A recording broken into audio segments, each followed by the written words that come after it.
Sahaja lang da bala sahaja lang da bala ibu bime lang da bala sahaja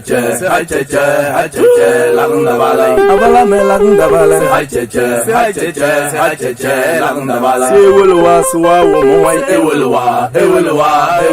suwa wo mo wai sajehu pelile ajehu pelile sajehu peli tetele ajehu peli tetele nure haide da bala John nure haide da bala badem rozum long da toyin padam dozum long da toyin tabawle sir wo yiti fedi tabawle sir wo yiti fedi mahal goyo to motom no bo me mahal goyo de motom no bo me tabawle sir wo yiti fedi tabawle sir wo yiti fedi wudi de mas hala kondolam wudi de mas hala kondolam ela he tijan degadma ela he tijan degadma langdam tijan degadma ela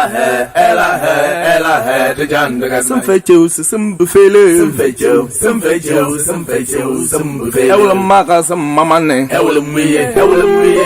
we na mamane ye agulu chanan pale na banai agulu wele na pale na agulu wele na pale na banai agulu wele na pale na banai jojina bana pale na banai agulu wele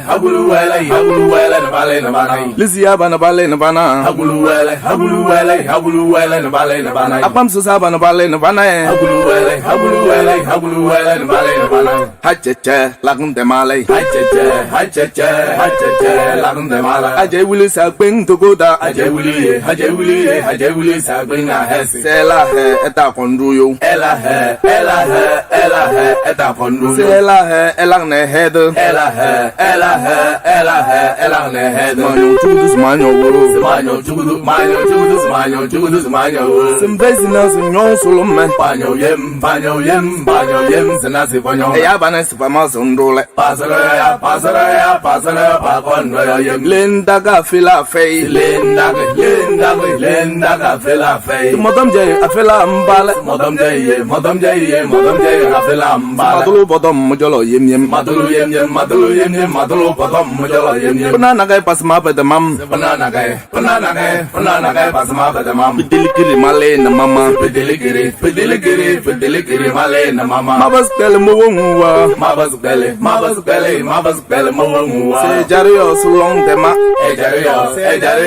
ejario long de ma se jario solom de ma ejario solom de ma se jario halakul duro ejario halakul se wolwa lang da balai ewelwa lang da bala dem rosum long da kleya padam nozum long da kalaya takuda tutodi choru padam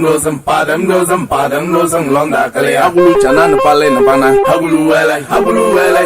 wele na pale na bana tomwa pale na banai hagulu wele na pale na bana kana wa pale na bana hagulu wele na pale na bana azia wa pale na banai hagulu wele na pale na bana gajo wa pale na banai hagulu wele